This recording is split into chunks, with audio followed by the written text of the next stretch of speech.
Temos connosco, porque há aqui temas do direito, Manuel Nobre Correia, advogado. Bem-vindo, doutor. Muito obrigado, boa tarde. Bem-vindo. Vamos olhar primeiro para esta ameaça do Benfica. Enfim, que é mais do que uma ameaça, porque diz que enquanto não houver garantias de transparência na arbitragem, que também não sabemos quais são, que o Benfica exige, que o estádio não estará disponível, o Estádio da Luz não estará disponível para uso da Federação Portuguesa de Futebol. Mas isto é assim? O Benfica pode escrever uma lei própria? Não há, obviamente, por parte de qualquer clube, a possibilidade de decidir, conforme a sua conveniência ou vontade, se aceita ou não aceita a realização de jogos da Federação Portuguesa de Futebol lá. Para além dos protocolos que estão assinados, para além de contratos que existem. Ou seja, há compromissos neste momento que o Benfica está obrigado a cumprir. Sim. E na questão filosófica do poder ou não poder, obviamente que pode tomar uma atitude. Agora, se essa atitude será ou não sancionável, isso é outra questão, que é aquilo que aqui está em causa. E se o fizer, aquilo que pode efetivamente fazer, porque tem o poder, tem o domínio do Estado, aquilo que poderá acontecer será uma sanção, tal como referiu na sua peça. O Benfica, eu antecipo, não sendo... Ou seja, para esclarecer, para clarificar, no princípio do próximo campeonato, da próxima época desportiva, o Benfica corre o risco de durante 3 meses, não poder usar o seu estádio. Exatamente. É a sanção máxima que está prevista. A sanção é de 1 a 3 meses. O que é que isto significa? Significa que a Federação Portuguesa de Futebol pode sancionar com a interdição do estádio durante 1 a 3 meses, o que significa que mesmo os jogos do calendário do campeonato não poderão ser, nem quaisquer outros, poderão ser realizados lá, mas obviamente que o Benfica poderá impugnar essa decisão caso venha a ser uma sanção venha a ser aplicada, alegando que se trata de uma recusa justificada, porque aquilo que a norma diz... Mas justificada com base em quê? Ou seja, isso se tiver juristas com capacidade suficiente para articular uma defesa, evidentemente que encontram justificações possíveis. Agora, uma coisa é se o Conselho de Justiça vai ou não aceitar essas justificações, mas o que a norma diz é claramente que a recusa injustificada. Uma recusa claramente justificável é, por exemplo, estar sempre a fazer a mudança de relva, haver, por exemplo, falta de água, não termos balneários disponíveis. Ou seja, não há condições para se jogar naquele haver estádio. Condições. Agora, mas aqui não é isso que se alega. Não, aqui alega-se enquanto não se repuser a verdade, a transparência desportiva. Eu não sei até que ponto... Mas claro isso que os não meus é muito colegas... elástico, doutor, porque isso é, além de ter alguma subjetividade... Como é que isso se efetiva? O que é essa? Evidentemente que há aqui uma insatisfação por parte de um clube com uma arbitragem. Vamos abster-nos dessa questão e dizer se tem ou não tem razão, que eu não tenho conhecimentos de arbitragem o suficiente para fazer o ajuizar dos lances. Aquilo que eu lhe posso dizer é, quando um clube está insatisfeito com uma arbitragem, entendo eu que tem mecanismos ao seu dispor para, impugnar as decisões que considerem incorretamente tomadas. E isto é a minha maneira de ver as coisas, esta decisão de não ceder o estádio à Federação Portuguesa de Futebol, que eu não sei se será uma decisão firme, será apenas uma mera forma de pressão, evidentemente não está dentro dos meios para reporem a transparência Sim. e a verdade desportiva, não está obviamente Sim. dentro dos meios que são colocados à disposição dos clubes para impugnarem decisões de arbitragem com as quais não concordam. É que no limite, com base nesta queixa do Benfica, que é uma queixa pública... A queixa já é um meio, sim, a queixa já é um meio de reagir contra a arbitragem que se entende ter sido desajustada. Mas a exigência de repor a verdade desportiva quase que parece que para o Benfica só haveria uma satisfação se o jogo ou fosse repetido, ou fosse anulado, ou a partir do momento em que há aquele caso, jogaríamos só mais 5 minutos até ao prolongamento final, anulando tudo o resto. Acho que aí o Pedro já está a extrapolar um bocadinho as intenções do Benfica. Não, é só porque eu não consigo perceber, não é isso, eu não consigo perceber a exigência da verdade desportiva, é só isso. Aquilo que é a verdade desportiva neste caso. De facto é uma formulação aberta, essa é uma interpretação possível. Outra interpretação possível será dizer que tem que se rever os critérios da arbitragem, digamos, fazer normas interpretativas das normas gerais e abstratas aplicáveis a toda a gente, de maneira a que não haja dúvidas algumas em determinado tipo de lances. Nós não sabemos o que é dito porque não é especificado no comunicado do Benfica. Portanto, isso é uma interpretação possível, que o Benfica só se satisfaria com a repetição do jogo ou a coisa, mas há muitas outras interpretações possíveis.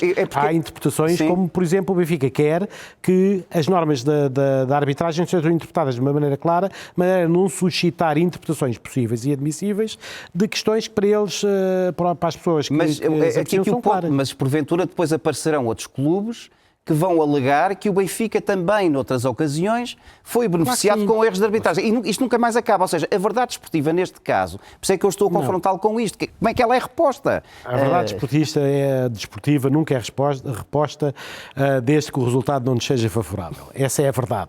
Desportiva Sim. E absoluta. Não há nenhum adepto que fique satisfeito com um resultado adverso. Ninguém. Não é natural, não faz parte do biótipo do adepto de futebol, portanto isso aí fica esclarecido. Agora, e é isso que eu lhe estou a dizer, eu não faço a menor ideia se isto é dito com uma intenção genérica, e nesse caso esse comportamento é sancionável, se é dito apenas para marcar uma posição perante uma situação que se considera ser inaceitável, ou se é um mero meio de pressão sobre as entidades da Federação Portuguesa de Futebol para atuarem sancionando os jogadores que intervieram naqueles lances mais polémicos. A questão é que isso não resulta, não é esclarecido pelo comunicado. É isso, portanto, exatamente. nós não podemos especular e dizer uma infinidade de coisas. Aquilo que eu sei de ciência certa é que ao recusar, sem ter uma justificação plausível, se assim for dito, tem a tal o Benfica sanção. Torna-se passível de ser sancionado. Outro ponto. Também nesta ideia do Benfica, no fundo, ter mais uma vez uma lei própria, que tem a ver com a questão do processo de centralização, que tem a ver com os direitos televisivos. O Benfica anuncia que vai sair das negociações e, portanto, não contem com o Benfica para participar nessa questão dos direitos televisivos, que no fundo deriva de uma decisão europeia, e isso vai ser efetivado. Portanto, mais uma vez, o Benfica está aqui, no fundo, a pôr-se numa posição de um isolamento face aos demais, que é incomportável ou não? Eu não considero as coisas assim. Vamos ver uma coisa. Aquilo aparece exatamente neste momento. Portanto, eu volto a dizer, como é que devemos interpretar algumas das coisas que são ditas naquele comunicado? O objetivo principal visado é o sancionamento dos jogadores do Sporting que estão envolvidos, ou é mesmo cada um dos pontos é para ser observado, etc. Nós não sabemos. Isso não está suficientemente claro. Aquilo que me parece o Benfica também já tem uma exceção por causa da BTV. Que iria terminar. A partir do momento em que temos a centralização dos direitos televisivos, isso termina. A questão dos direitos televisivos... Questão da verdade desportiva, quer dizer, isto não tem fim, não terá fim. Eu recordo-me que alguém já não está entre nós, utilizava abundantemente esta técnica para meter pressão sobre as instituições. E deu um resultado. Deu muito resultado. Se bem se recorda, sabe perfeitamente o que é que eu estou a falar, não é preciso nomearmos, mas sabe perfeitamente o que é que eu estou a falar. Agora, se é essa... portanto, não é uma novidade isto. E a reposição da verdade desportiva é uma expressão que é utilizada por todos os presidentes de todos os clubes. Que é muito elástica. Que é algo que é quase um conceito filosófico que não existe. Porque a verdade desportiva, tal como nós a conhecíamos, quando eu comecei a ver futebol nos anos 70, final dos anos 70 e princípio dos anos 80, era muito novo quando me vi o meu primeiro jogo de futebol, e lembro que havia o próprio jogador, lembro de um jogo em que por acaso envolvia o Benfica, em que o próprio jogador da equipa que sofreu o golo vem dizer que não, que ele estava fora de jogo, porque não havia meios de controle. Isso já não existe. Qualquer meio, qualquer expediente é válido para nós conseguirmos uma vantagem competitiva qualquer. Portanto, nós não podemos esperar que, confrontado com uma situação destas em que se acha muito injustiçado, que o clube de futebol vai ser muito objetivo, ter muito fair play. Não é isso que acontece. Aquilo que acontece é que os clubes vão utilizar todos os meios disponíveis. Aliás, os adeptos assim Então, mas exigem. neste caso, para terminar, o comunicado do Benfica devia ter sido mais claro. Não, os jornalistas é que farão o seu papel, e agora fará o seu papel, convidando aqui um responsável do Benfica para esclarecer o que é que pretende dizer com isto. Percebe? Isso é que é a coisa. O comunicado não tem que ser, digamos, muito concretizado. Retenho uma das leituras que faz, que é fazer pressão por parte do Benfica, que estará a fazer pressão. Eu não disse que era uma leitura, eu estou a dizer que é uma das possíveis leituras. Há 3 ou 4. Exatamente, de acordo. Eu não estou a circunscrevê-lo assim, é só essa ideia. Foi uma das leituras que aqui deixou. Sim, senhor. Soutor, muito obrigado. Muito Até à gosto. próxima. Até à próxima. A turma de Aerial Dance adora as aulas da instrutora Sofia, mas às vezes, lá vem um trambolhão. Mas desde que há Arnidol Gel Stick no estúdio, ninguém tem medo das negras. Arnidol. Cuida de toda a família.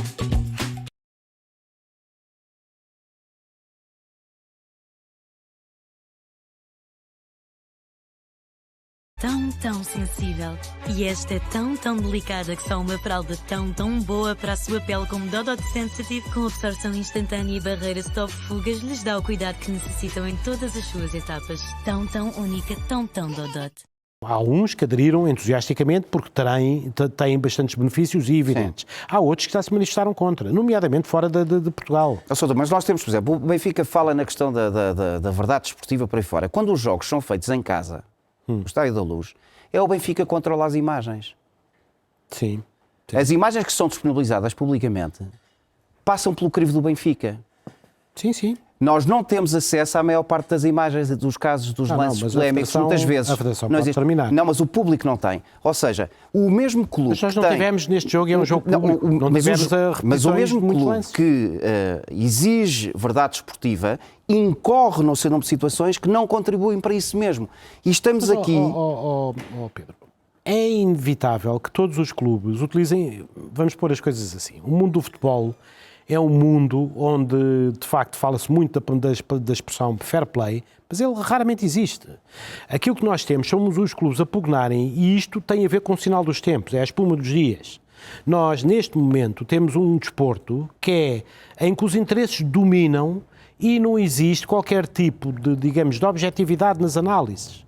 Se falar com um adepto do Sporting, ele dir-lhe-á uma verdade completamente oposta àquela que diga um adepto do Benfica. Mas portanto, nós aqui temos uma difícil. instituição desportiva como o Benfica, com as décadas e décadas de história que tem, com a responsabilidade civil que tem, a fazer exigências que eu, mais uma vez, não sei como é que ele ficaria satisfeito, como é que o Clube Benfica ficava satisfeito. Eu também não sei, porque eu não sou representante do Clube Benfica. Como é que se afere da reposição da verdade desportiva? Quer dizer, isto não tem fim, não terá fim. Eu recordo-me que alguém já não está entre nós, utilizava abundantemente esta técnica para meter pressão sobre as instituições. E deu um resultado. Deu muito resultado. Se bem se recorda, sabe perfeitamente o que é que eu estou a falar, não é preciso nomearmos, mas sabe perfeitamente o que é que eu estou a falar. Agora, se é essa... portanto, não é uma novidade isto. E a reposição da verdade desportiva é uma expressão que é utilizada por todos os presidentes de todos os clubes. Que é muito elástica. Que é algo que é quase um conceito filosófico que não existe. Porque a verdade desportiva, tal como nós a conhecíamos, quando eu comecei a ver futebol nos anos 70, final dos anos 70 e princípio dos anos 80, era muito novo quando me vi o meu primeiro jogo de futebol, e lembro que havia o próprio jogador, lembro de um jogo, em que por acaso envolvia o Benfica, em que o próprio jogador da equipa que sofreu o golo vem dizer que não, que ele estava fora de jogo. Sim. Porque não havia meios de controle. Isso já não existe. Qualquer meio, qualquer expediente é válido para nós conseguirmos uma vantagem competitiva qualquer. Portanto, nós não podemos esperar que, confrontado com uma situação destas em que se acha muito injustiçado, que o clube de futebol vai ser muito objetivo, ter muito fair play. Não é isso que acontece. Aquilo que acontece é que os clubes vão utilizar todos os meios disponíveis. Aliás, os adeptos assim então, o mas exigem. neste caso, para terminar, o comunicado do Benfica devia ter sido mais claro. Não, os jornalistas é que farão o seu papel, e agora fará o seu papel, convidando aqui um responsável do Benfica para esclarecer o que é que pretende dizer com isto. Percebe? Isso é que é a coisa. O comunicado não tem que ser, digamos, muito concretizado. Retenho uma das leituras que faz, que é fazer pressão por parte do Benfica, que estará a fazer pressão. Eu não disse que era uma leitura, eu estou a dizer que é uma das possíveis leituras. Há 3 ou 4. Exatamente, de acordo. Eu não estou a circunscrevê-lo assim, é só essa ideia. Foi uma das leituras que aqui deixou. Sim, senhor. Soutor, muito obrigado. Até à próxima. Até à próxima. A turma de Aerial Dance adora as aulas da instrutora Sofia, mas às vezes, lá vem um trambolhão. Mas desde que há Arnidol Gel Stick no estúdio, ninguém tem medo das negras. Arnidol. Cuida de toda a família.